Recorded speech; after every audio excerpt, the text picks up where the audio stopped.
And surprise मत होना अगर एपिसोड 6 का नाम ग्लोरियस पर्पस हो, जो कि सीजन 1 के एपिसोड 1 का भी नाम था। I just have to try again.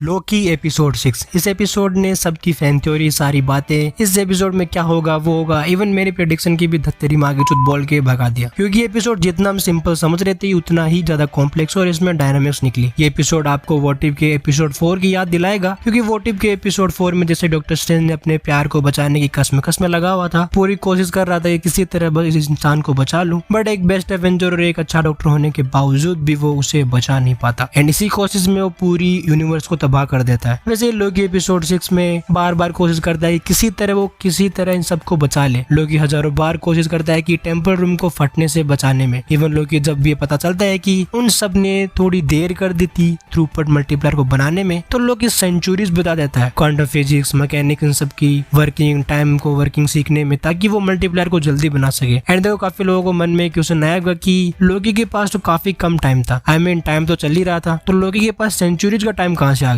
इसका बड़ा सिंपल आंसर है कि लोकी के पास जितना भी टाइम था वो उतने में जितना सीखता वो नेक्स्ट टाइम स्लिप आके वहीं से आगे सीखता, यानी कि वो जहाँ तक सीखता फिर नेक्स्ट बार टाइम स्लिप करता एंड फिर वहां से आगे सीखता हॉबी से या फिर खुद से। एंड इसी तरह उसने लाखों बार टाइम स्लिप करके सारी नॉलेज गेन की थी। आप ऐसे मान सकते हो कि लोकी अब इस मामले में ब्रूस एंड टोनी से भी आगे निकल गया। सो लोकी सब सीख कर थ्रूपुट मल्टीप्लायर बना लेता है। एंड अगर आपने कुछ डायलॉग्स पर गौर किया हो तो उससे पता चलता है कि इवन मल्टीप्लायर जल्दी बनाने के बाद भी लूम फट जाता है। एंड मैं ऐसा क्यों बोल रहा हूँ कि लोकी विक्टर को बोलता है कि अपना फर्स्ट स्टेप ध्यान से रखना, मल्टीप्लायर को गैंगवे पे मत रखना, क्योंकि वो रोल होकर नीचे गिर जाता है। तो इसे क्लियरली पता चलता है कि लोकी ने लूम को सही करने में इतना टाइम बिताया जितना हम सोच भी नहीं सकते। बट कहते हैं ना, जितना भी आप ब्रेथ को मुट्ठी में कसकर पकड़ो वो उतना ही फिसलती जाती है। सॉरी, मैं दूसरी गली में चला गया। मेरे कहने का मतलब है कि इतनी सारी कोशिश के बावजूद भी मल्टीप्लायर को टाइम से बनाने पर भी लूम ओवरलोड होके फट जाता है, क्योंकि ब्रांचेस इनफाइनाइट तरीके से बढ़ रही है एंड किसी भी डिवाइस को इनफाइनाइट तक एक्सपेंड करना इम्पॉसिबल है सिवाय लोकी के। और ऐसा क्यों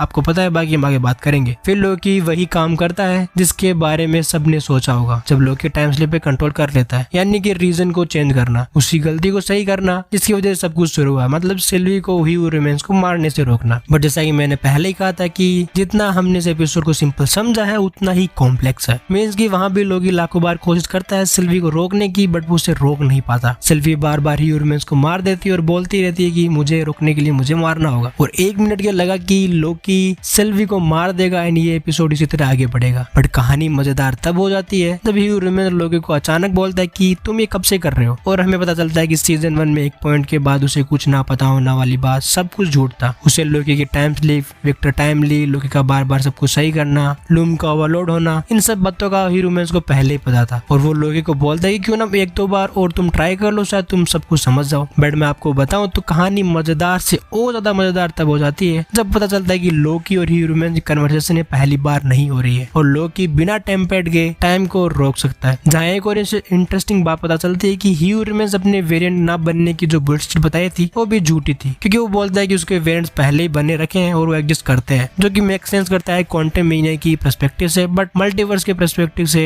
या उसकी वॉर की पर्सपेक्टिव से वो थोड़ा अटपटा सा लगता है। खैर उसकी बात नेक्स्ट वीडियो में करेंगे। अभी लोकी सीजन 2 और उसकी सेलिब्रेट करना है तो थोड़ा बने रहना। इसी कन्वर्सेशन के बीच लोकी ह्यू रिमेंस को बोर्ड की तरफ देखता है और बोलता है कि वो इक्वेशन नहीं बदल देगा। फिर वो पहले मोर्बियस से मिलता है, फिर सिल्वी से मिलता है। सिल्वी से मिलने के बाद समझ में आता है कि क्या हो अगर तुम रिप्लेस कर सको नाइटमेयर को, जो कि लूम या फिर आई गेस ह्यू रिमेंस के प्रेफर में किया गया हो, कि तुम रिप्लेस कर सको नाइटमेयर को एक गुड थिंग से। एंड लोकी डिसाइड करता है कि लूम को तोड़ने का। उसी सीक्वेंस में लोकी अपना थोर 1 का डायलॉग भी रिकॉल करता है जो उसने अपने पिता ओडिन को बोला था, for you for all of us. And I hate to say that, but जब भी एमसीयू कैरेक्टर अपना फर्स्ट अपीयरेंस का डायलॉग रिकॉल करता है उसकी जर्नी वहीं खत्म हो जाती है। और लोकी के साथ भी कुछ ऐसा ही होता हुआ लग रहा है, क्योंकि लोकी के डायरेक्टर ने पूछा कि सीजन 3 के लिए, तो उसने बोला कि शो एक बुक की तरह था, अब उसके चैप्टर्स क्लोज हो गए हैं तो आई गेस सीजन 3 नहीं आने वाला। एंड आगे की मूवीज में क्यों और कैसे दिखेगा उस पर हम आगे बात करेंगे, क्योंकि लोकी एपिसोड में आता है एमसीयू का सबसे best sequence with Natalie Holt के साउंड ट्रैक के साथ। बड़ी एक सैड और मिस्टीरियस वाइब थी सीक्वेंस की। स्लो राइजिंग बीजीएम के साथ लोकी का सूट भी चेंज हो जाता है, जैसे क्लासिक लोकी उसी का मॉडर्न वर्जन था ना, उसी के टाइप का, बस थोड़ा मॉडर्न वर्जन हो गया था। एंड एक बात आपने ध्यान दिया हो तो उसके हॉर्न पर जो ये टेक्सचर होता है वो सिमिलर होता है सिटाडेल के ही हू रिमेन्स के थ्रोन से या फिर उसका टेक्सचर से। एंड देन लोकी लूम को तोड़ देता है, बट उससे ब्रांचेस मरने लगती है क्योंकि उनका पावर सोर्स लूम ही था। इससे ये बात समझ में आती है कि टेम्पोल लूम बड़ा ही कॉम्प्लेक्स था, वो सिर्फ सेक्रेट टाइमलाइन को या फिर एक्स्ट्रा ब्रांचेस को पैकेटिफाई करने के लिए नहीं था, बल्कि उनका पावर सोर्स भी था। एंड मुझे लगता है कि जब पहली बार टेम्पोल लूम ओबी ने एक्सप्लेन किया था तो बोलता है कि ये रो टाइमलाइन को फिजिकल टाइमलाइन में कन्वर्ट करता है। एंड अब तुम चाहो या ना चाहो बट फिजिकल टाइमलाइन को पावर सोर्स लूम ही था, उसके ना होने से ब्रांचेस मरने लग जाती है। ये देखकर लोकी अपने दोस्तों को आखिरी बार देखकर गुड बाय देता है एंड सारी ब्रांचेस को रस्सी की तरह इकट्ठा करके सिटाडेल में ही रिमेन्स के थ्रोन पर जाकर बैठ जाता है एंड खुद को उन पर बीच का पावर सोर्स बना देता है। ऐसा लगता है कि लोकी ने खुद को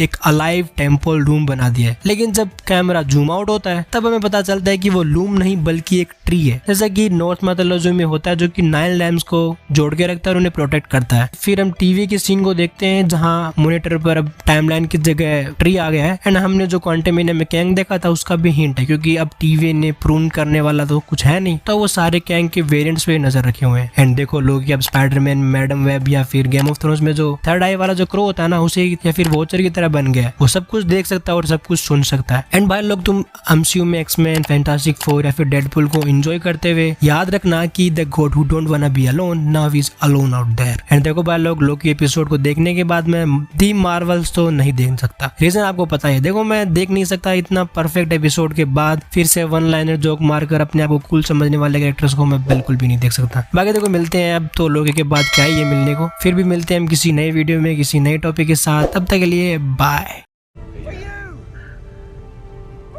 For all of us.